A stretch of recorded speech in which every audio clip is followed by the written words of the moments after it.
और जो भी पार्ट्स हम डिस्कस करेंगे वो दोनों नेफ्रॉन के अंदर मौजूद होते हैं। इसके बाद यूरिन बनने के अमल को हम नेक्स्ट वीडियो में डिस्कस करेंगे। नेफ्रॉन के स्ट्रक्चर को दो मेन पार्ट्स में डिवाइड किया जाता है, रीनल कार्पसल और रीनल ट्यूब्यूल। सबसे पहले हम रीनल कार्पसल को देखते हैं। ये नेफ्रॉन का नॉन ट्यूब्यूलर पार्ट होता है। नॉन ट्यूब्यूलर का मतलब यहाँ पर लॉन्ग ट्यूब्स मौजूद नहीं होती। वैसे तो यूरिन बनने का अमल 3 स्टेप्स में कंप्लीट होता है, प्रेशर फिल्ट्रेशन, सेलेक्टिव रीअब्जॉर्प्शन और ट्यूबुलर सिक्रीशन। इन तीनों स्टेप्स में से पहला स्टेप यानी प्रेशर फिल्ट्रेशन रीनल कार्पसल के अंदर होता है। रीनल कार्पसल को मजीद 2 हिस्सों में डिवाइड किया जाता है, जिसमें से एक है बोमेन कैप्सूल जो कि कप शेप या सी शेप स्ट्रक्चर होता है। इसी बोमेन कैप्सूल के अंदर कैपिलरीज का नेटवर्क मौजूद होता है, यानी कैपिलरीज का गुच्छा मौजूद होता है। उन कैपिलरीज के नेटवर्क को ग्लोमेरुलर कैपिलरीज बोला जाता है।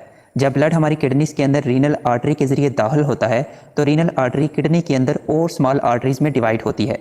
इन्हीं स्मॉल आर्टरीज में से कुछ स्पेशल आर्टरीज निकलती हैं जो कि नेफ्रॉन को ब्लड सप्लाई करती हैं। उन स्पेशल आर्टरीज को एफेरेंट आर्ट्रियोल बोला जाता है। इन्हीं एफेरेंट आर्ट्रियोल से ग्लोमेरुलर कैपिलरीज निकलती हैं। जब ब्लड ग्लोमेरुलर कैपिलरीज के अंदर आता है तो बहुत सा वेस्ट मटेरियल इन कैपिलरीज से प्रेशर के साथ फिल्टर होकर बोमेन कैप्सूल के अंदर चला जाता है और फिर फर्दर ये वेस्ट मटेरियल बोमेन कैप्सूल से नेफ्रॉन के अगले पार्ट में मूव करता है, जिसे रीनल ट्यूब्यूल बोला जाता है।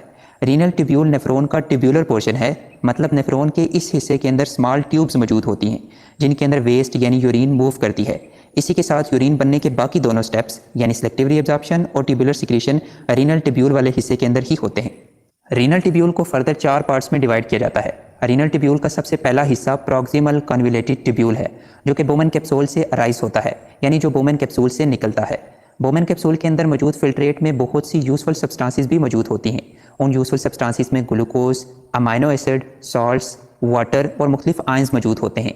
इसी के साथ उस फिल्ट्रेट के अंदर वेस्ट मटेरियल जैसे कि यूरिया वगैरह भी मौजूद होते हैं। जब ये फिल्ट्रेट बोमेन कैप्सूल से प्रॉक्सिमल कन्वोल्यूटेड ट्यूब्यूल के अंदर हरकत करता है तो उस फिल्ट्रेट में से सारे ग्लूकोज और अमाइनो एसिड को ब्लड के अंदर रीअब्जॉर्ब कर लिया जाता है। इसी के साथ 65% वाटर आयंस जैसे कि सोडियम आयंस और पोटेशियम आयंस को भी प्रॉक्सिमल कन्वोल्यूटेड ट्यूब्यूल से ब्लड के अंदर रीअब्जॉर्ब कर लिया जाता है। इसी के साथ कुछ वेस्ट मटेरियल जैसे कि हाइड्रोजन आयंस और क्रियाटाइन मॉलिक्यूल ब्लड में से फिल्ट्रेट के अंदर सेक्रेट होते हैं। प्रॉक्सिमल कन्वोल्यूटेड ट्यूब्यूल के बाद फिल्ट्रेट लूप ऑफ हेनले के अंदर मूव करता है, यानी रीनल ट्यूब्यूल का अगला पार्ट लूप ऑफ हेनले है। इस लूप ऑफ हेनले को 2 सेगमेंट्स में डिवाइड किया जाता है, डिसेंडिंग लिम्ब और असेंडिंग लिम्ब। डिसेंडिंग लिम्ब से वाटर रीअब्जॉर्ब होता है, यानी डिसेंडिंग लूप ऑफ हेनले से वाटर ब्लड के अंदर रीअब्जॉर्ब होता है। इसी के साथ असेंडिंग लूप ऑफ हेनले से यानी असेंडिंग लिम्ब से वाटर और सॉल्ट्स दोनों ब्लड के अंदर रीअब्जॉर्ब होते हैं। इसके बाद फिल्ट्रेट या यूरिन असेंडिंग लिम्ब से डिस्टिल कन्वोल्यूटेड ट्यूब्यूल के अंदर मूव करता है। डिस्टिल कन्वोल्यूटेड ट्यूब्यूल में से सॉल्ट्स को ब्लड के अंदर रीअब्जॉर्ब किया जाता है। इसी के साथ कुछ आयंस और वेस्ट जैसे कि यूरिया ब्लड में से डिस्टिल कन्वोल्यूटेड ट्यूब्यूल के अंदर सेक्रेट होता है। इस तरह से रीनल ट्यूब्यूल के अंदर सेक्रीशन और रीअब्जॉर्प्शन का प्रोसेस होता है और यूरिन बनती है। फिर यूरिन डिस्टिल कन्वोल्यूटेड ट्यूब्यूल से कलेक्टिंग डक्ट के अंदर मूव करती है। एक कलेक्टिंग डक्ट के अंदर बहुत सारे नेफ्रॉन की डिस्टिल कन्वोल्यूटेड ट्यूब्यूल ओपन होती हैं।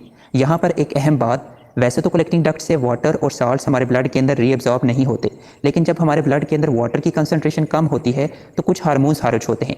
वो हार्मोन्स कलेक्टिंग डक्ट को परमिएबल बना देते हैं और इससे वाटर और सॉल्ट्स हमारे ब्लड के अंदर रीअब्जॉर्ब होते हैं ताकि ब्लड के अंदर वाटर की कंसंट्रेशन को मेंटेन किया जाए।